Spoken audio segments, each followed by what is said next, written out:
जी ने सनत कुमारों से प्रारंभ करवाया तो ज्ञान और वैराग्य की मूर्छा अवस्था खुल गई।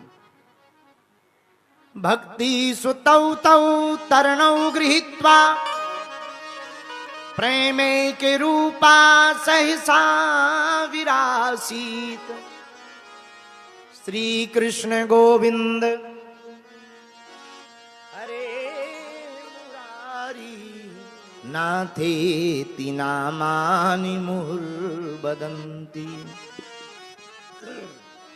गोविंद का कीर्तन करते हुए भक्ति देवी अपने दोनों कुमार ज्ञान और वैराग्य को लेकर के प्रकट हो गई और ताता थैया करके नृत्य करने लगी।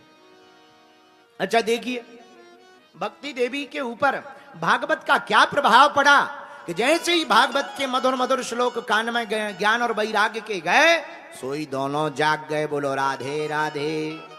अच्छा देखिए, ज्ञान और वैराग्य नारद जी के गीता पाठ करने पर नहीं जगे, जगे फिर सो जाए। पर भागवत कितनी अद्भुत। अच्छा, इसका मतलब ये नहीं है कि गीता छोटी है भागवत बड़ी है। हल्का या बड़ा कुछ नहीं, सब बीमारियों की अलग अलग बीमारियों की अलग अलग दवा होती है, अलग अलग दवा होती है।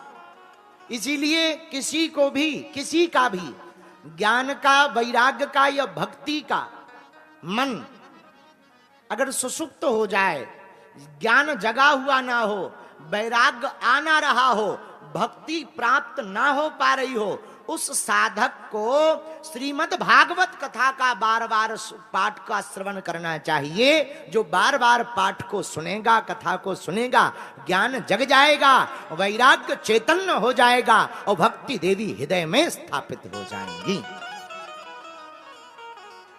लेकिन नारद जी ने सनत कुमारों से प्रश्न किया, महाराज आपने चमत्कार तो दिखा दिया कि जिन ज्ञान वैराग्य को हम जगा नहीं पाए वो आपकी कथा से जाग गए, लेकिन महाराज क्या आपकी कथा ज्ञान और वैराग्य भर को जगाती है या कुछ और भी करती है? सनत कुमार बोले, नारद जी श्रीमद् भागवत कथा बड़ी अद्भुत है, ये केवल सोए हुए आदमी को जगाती नहीं है, केवल पापी भर का तरन तारण नहीं करती। फिर सनत कुमार बोले, नारद जी कोई आदमी जिंदगी भर पाप करता रहा हो, पाप करते करते महापापी बन गया हो, महापापी बन करके अगर मर भी गया हो, मरने के बाद भी अगर उसके नाम से भागवत कथा करवा दी जाए तब भी उसका उद्धार हो जाता है। ऐसा सदग्रंथ श्रीमद् भागवत है। बोलो भागवत भगवान की, भागवत भगवान की। जहां इतना सुना सोई नारद जी बोले, महाराज बातें तो बहुत हो गई, कोई प्रमाण हो तो प्रमाण बताओ। आज तक ऐसा कभी हुआ है? बोले बिल्कुल हुआ। सुनाओ महाराज। आगे कथा कहते हैं, तुंगभद्रा नाम की नदी के किनारे एक सुंदर नगर बसा हुआ था। वहां एक ब्राह्मण रहते थे, उनका नाम था आत्मदेव। क्या नाम था? आत्मदेव। आत्मदेव नाम के शर्मा ब्राह्मण रहते थे, बड़े ही गुणज्ञ ज्ञानी त्रिकाल संधना करने वाले ब्राह्मण थे, कर्मकांडी ब्राह्मण थे। इनकी पत्नी थी, पत्नी का नाम था धुंधली देवी। ब्राह्मण जितने धर्मात्मा, देवी जी उतनी उल्टी, और होता ही है। ब्राह्मण देवता जितने धर्मपरायण, पत्नी उतनी ही खतरनाक। जब तक पड़ोसी से लाठी चार्ज ना हो जाए तब तक वो रसोई घर में कदम भी नहीं रखती थी। इतनी खतरनाक, लड़ती रहती थी, एक ना एक से रोज लड़ाई करती थी, करकसाती। अच्छा लड़ाई ऐसी नहीं, जब लड़ाई हो गए सोई पानी का मटका लेकर के बगल में खड़ी हो जावे और पानी का मटका भर ले में धल्ले में। तो लोग पूछेंगे देवी माता जी और तो सब ठीक है, तुम लड़ाई लड़ती हो सो तो ठीक है, पर लड़ते समय पानी का मटका क्यों बगल में रखती? धुंधली देवी ने कहा, वाह बड़े पागल हो, हम जब गाली बकेंगे तो गला सूखेगा, गला सूखेगा तो पानी लगेगा, पानी लगेगा तो पानी पिएंगे कि नहीं पिएंगे? अरे महारानी, पानी अगर पीना ही घर जाके पी लो, वाह, जब तक अंदर जाएंगे तब तक तमाशा देखने वाले नहीं भाग जाएंगे। हाँ, इसलिए हम पानी पी पी करके गाली बकते हैं। बोलो सीताराम। ब्राह्मण देवता बड़े सीधे साधे, भगवान की बड़ी कृपा, सब कुछ घर पे था। एक ही कमी थी, क्या? कोई संतान नहीं थी। और पति बिन सूनी मांग, पुत्र बिन है घर सूना।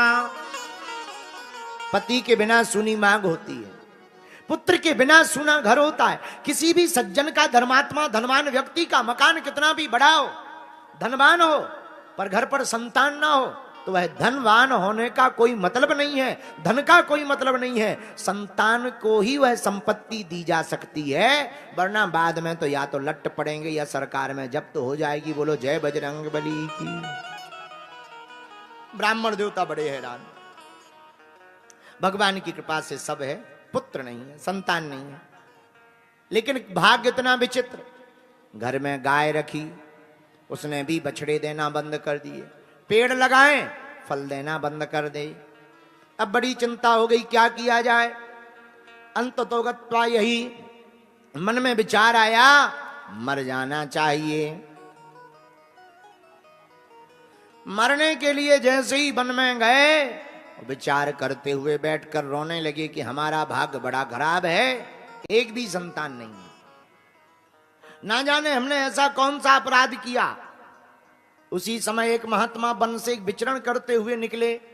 उन्होंने बीहड़ वन में एक ब्राह्मण को रोता हुआ देखा। मन में विचार किया, लगता है कोई भगवान का भक्त प्रभु की याद में रो रहा है। महात्मा नजदीक आ गए, कहो पंडित जी क्यों रो रहे हो? महाराज क्या बतावे? अरे बतावो सो तो ठीक है, भगवान के लिए रो रहे हैं? नहीं नहीं महाराज, भगवान के कारण रो रहे हैं। क्यों? आपकी कृपा से सब कुछ है, एक ही कमी है, बेटा नहीं है। महात्मा मनी मन सोचने लगे, बाहर कर्म, हम तो सोच रहे थे भगवान का भक्त है, ये तो बेटा का भक्त है। पंडित जी बेटा किसी के नहीं होते हैं, सदा रुलाते रहते हैं, बेटों के चक्करों में मत पड़ो, भगवान का भजन करो, भगवान को पाओ। तुरंत पंडित जी महात्मा से बोले, आत्मदेव शर्मा, महाराज क्षमा करो, आप क्या जानो बेटे का सुख।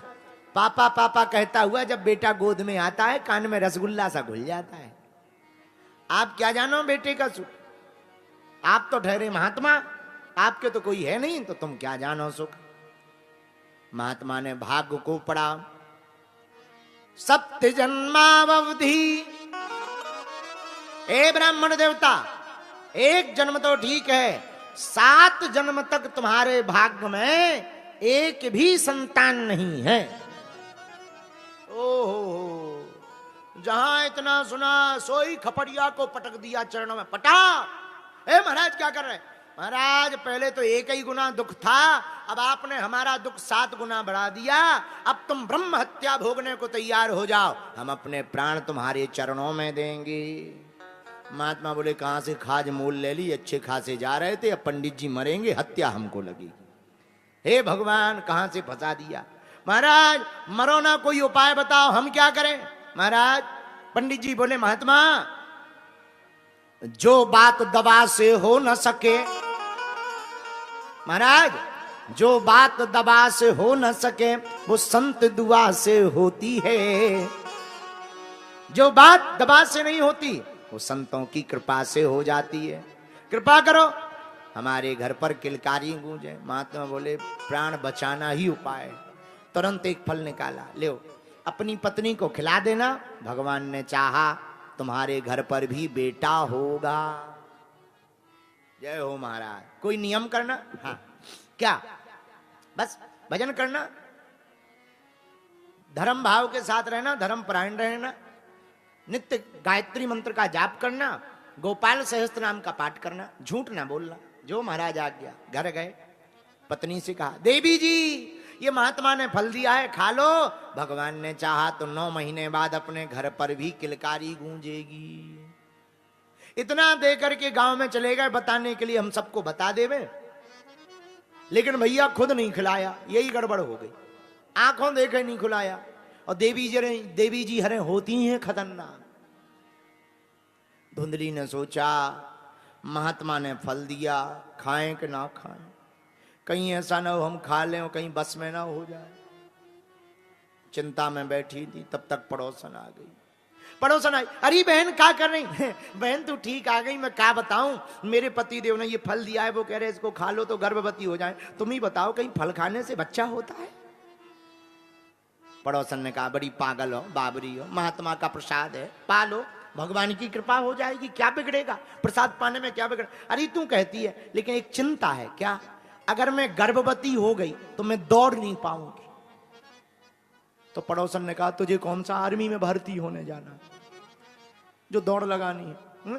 क्या आर्मी में भर्ती होने जाना है? नहीं नहीं, आर्मी में भर्ती होने तो नहीं जाना है, लेकिन मैं सोच रही हूं कि शायद मैं गर्भवती हो गई, मैं दौड़ नहीं पाऊंगी और घर में आग लग गई, सब तो भाग जाएंगे, मैं मर जाऊंगी।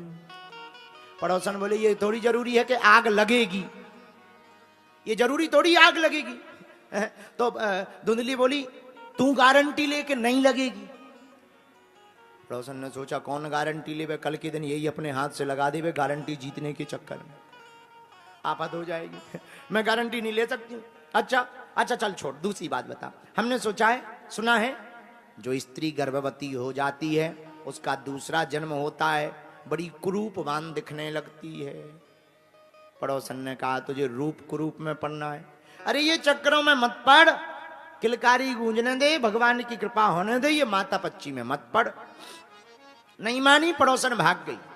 लेकिन इतने में धुंधली की बहन आई, उस पर भगवान की बड़ी कृपा थी।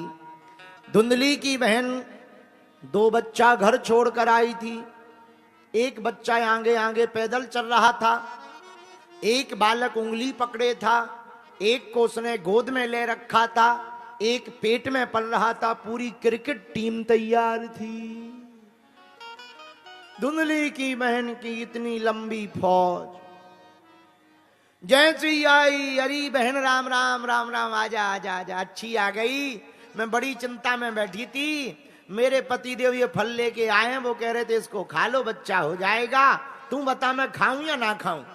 धुंधली की बहन तो सोचती थी कि भगवान करे इसके कोई बेटा ना हो, ताकि इसकी जायदाद में हमारा 1-2 बालक सेट हो जावे।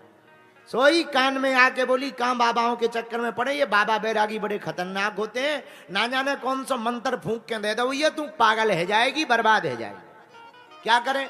एक काम कर, अगर ये असली होगा फल, ये गाय बहुत दिन से बंधी है, इसने भी आज तक कोई बछड़ा बछड़ी नहीं दिया, इसे खिला दो। पर एक बात बोलूं, हाँ, मेरे पति देव बड़े कॉन्फिडेंस में कह गए कि ये खा ले, जय जय हो जाएगी, बच्चा है जाएगा। अब मैं उनको क्या जवाब दूं? अरे तू चिंता ना कर, भगवान की बड़ी कृपा है। क्या? अभी अभी मेरी कोख में बच्चा आया है, 9 महीने बाद जो भी होगा सो मैं चुपके रातों रात तुझे दे दूंगी, तू गर्भवती होने का नाटक कर, फिर हमारे पास आ जाना, हम अपने पति का मुंह बंद करवाने के लिए कुछ मनीराम धनीराम ले आना, तू तेरा भी काम बना। ये इसने कहा, ये बढ़िया है, हाँ बहन, वाह वाह वाह, गजब गजब। गाय को फल खिला दिया, गर्भवती होने का नाटक करके स्वयं चली गई बहन के घर। 9 महीने बाद भगवान की कृपा हुई और धुंधली की बहन को बेटा हो गया। रातों रात धुंधली को दे दिया, अपने पति का मुंह बंद करवाने के लिए कुछ सोना चांदी ले लिया। ये बेटा लेकर के ब्राह्मणी आई घर पर, महाराज आपकी जय हो जय हो जय हो, भगवान की कृपा से हमारे घर पर बेटा हुआ है। ब्राह्मण देवता बड़े खुश, वाह भगवान की बड़ी कृपा, महात्माओं का आशीर्वाद खाली तो जाता नहीं। तुरंत ढोल नगाड़े बजवाए और 2 दिन उत्सव चला ही था। जो गाय को फल खिलाया था, भगवान की ऐसी कृपा हुई कि उसके भी बेटा हो गया। बछड़ा नहीं हुआ, मनुष्यों जैसा बालक हुआ, बस कान गऊ जैसे हुए। अब तो इतनी ही भीड़ आने लगी रोज की रोज, पंडित जी के घर चमत्कार हो गया। पहले तो एक बेटा नहीं हो रहा था, अब चमत्कार देखो, गइयों के भी बेटा हो रहा है। अब तो जय जय होने लगी, सोई भीड़ का तमाशा लगने लगा। एक दिन आत्मदो नाम के ब्राह्मण नामकरण संस्कार करने के लिए बैठे थे। गाय के जो बेटा हुआ था उसके कान गऊ जैसे थे, इसलिए उसका नाम रखा गौकरण। अपने बेटे का नाम रख ही रहे थे, तब तक पत्नी आ गई। महाराज क्या कर रहे हो? कुछ नहीं, हम तो जो है बेटे का नाम रख रहे हैं। महाराज 9 महीना कष्ट हमने भोगा है, बेटा का नाम रखने का अधिकार हमको दीजिए, चलो तुम रख लो जिसमें तुम प्रसन्न रहो। महाराज मेरा नाम धुंधली है, मेरे बेटे का नाम धुंधकारी होगा। पंडित जी बोले जो पाओ सो बढ़िया। कालांतर में दोनों बालक बड़े हुए। भैया अब देखना फल का क्या प्रभाव। गोकर्णो पंडितो ज्ञानी धुंधकारिष्या महाखला। गोकर्ण पंडित हुए, ज्ञानी हुए, पर धुंधकारी महाखल हुआ। जन्म के बाद बचपन से ही बड़ा खतरनाक। जैसे ही थोड़ा बड़ा हुआ पैदल चलने लगा, सोई बगल के पड़ोस के मकान में जावे, छोटे सोते हुए बच्चों को चोटी लेकर के 4 चांटा मार के आ जावे। कोई बूढ़ा आदमी, अंधा आदमी रास्ता पूछे, कुआं में गिरने का रास्ता बता दे, पड़ोस के गांव जाने का रास्ता बता, उल्टा काम करे। धीरे धीरे दोनों बड़े हुए, पर गोकर्ण पंडितो ज्ञानी, गोकर्ण तो महान विद्वान हुए। यह बड़ा हुआ। आहा, आइए आइए। परम पूज्य श्री भूरी वाले महाराज जी पधार गए।